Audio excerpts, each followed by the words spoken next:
বিয়ের পর কি ভালোবাসা থাকে না? কেউ কি ভালোবাসা ধরে রাখে না? রাখে। যার মনের মধ্যে শান্তি থাকে সে ঠিকই ধরে রাখে। আপনার মনে কি শুধুই অশান্তি? এগুলো অশান্তি না তো কি? তোর কাছে শুধুমাত্র একটা ছেলে সন্তানই চাইছি, সেটাই তুই দিতে পারলি না। খালি একবার একটা ছেলের মুখ দেখা, দেখবি সব সুখ-শান্তি সবকিছু সংসারে ফিরে আসছে, আর তোর আগের থেকে অনেক বেশি ভালোবাসবো। সুখবর আছে, কি সুখবর মা? আমগো মিথিলা তো মা হইতে যাইতেছে। ছেলে হবে না মেয়ে হবে? না, এখনো কিছু বলেনি, কিছুদিন পরে বলবে। তবে আমার মনে হয় ছেলেই হবে। তুই দেখিস। কি হলো বৌমা, তোমার 1 গ্লাস দুধ আনতে কইছি, এত সময় লাগে? এই তো আসছি মা। এই নাও আপু, দুধটা খেয়ে নাও। দেখো, তুমি আর তোমার হাতের কোনো খাবার আমাকে দিও না প্লিজ। কেন আপু? ও তোর জন্য খাবার নিয়ে আসলে কি সমস্যা? কারণ ও একটা অপয়া, আর আমি চাই না ওর সংস্পর্শে এসে আমার কপালটা ওর মতো হোক। বৌমা, আমার মেয়ে একদম ঠিক কথা বলছে।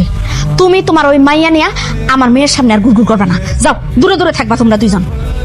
দাদি, তুমি আমার মাকে কেন বোকা দিছো? তুমি অনেক পচা। হ্যাঁ, আমি তো পসা, আর তোমার মায় খুব ভালো। শ্রেয়া, বড়দের সাথে বেয়াদবি করে না মা। চলো